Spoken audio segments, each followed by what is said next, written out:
Imagine you're at the grocery store, just trying to survive the checkout line. The cashier smiles politely and asks, "Did you find everything okay? Any plans for the weekend?" For most people, it's harmless, just social background noise. But for you, it feels like someone just unplugged your mental energy. Not because you're rude, not because you hate people, but because the conversation feels empty, like trying to drink from an empty glass. And if you've spent your life feeling weird for dreading casual chat, you aren't broken. Modern psychology suggests you likely fall into one of three very real psychological patterns. So let's trace why your brain craves depth in a world addicted to the surface. For the first group, the reason is biological. Some people have a trait psychologists call a high need for cognition, meaning their mind is built for depth. A typical brain gets a small reward from casual interaction, but your brain, it doesn't light up for small talk. When someone says, "Nice weather today," your reward system doesn't respond.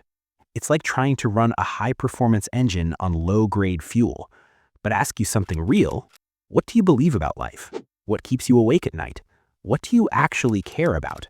And suddenly, your mind turns on like a city at midnight. You aren't antisocial. You're just allergic to conversations that go nowhere. Because for you, small talk isn't connection, it's static.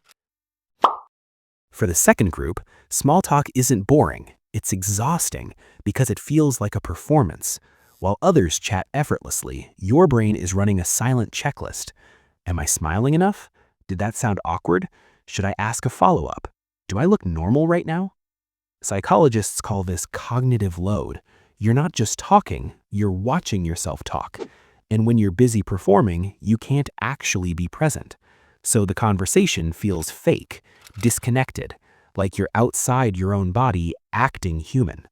Over time, your brain links small talk with stress, so you withdraw, not from people, from the exhausting act of pretending. The final group sees small talk differently. They see it as a mask. We ask questions we don't want real answers to. How are you? Good. Even if you're falling apart inside. Small talk keeps everything polite, but it keeps everything shallow. And for people who crave honesty, that feels suffocating. Here's the truth nobody says out loud. Hating small talk isn't arrogance, it's vulnerability. Because small talk is safe, but real conversation, that's dangerous. Depth means risking being seen, misunderstood, rejected. So when someone skips the script, they aren't being difficult, they're being brave.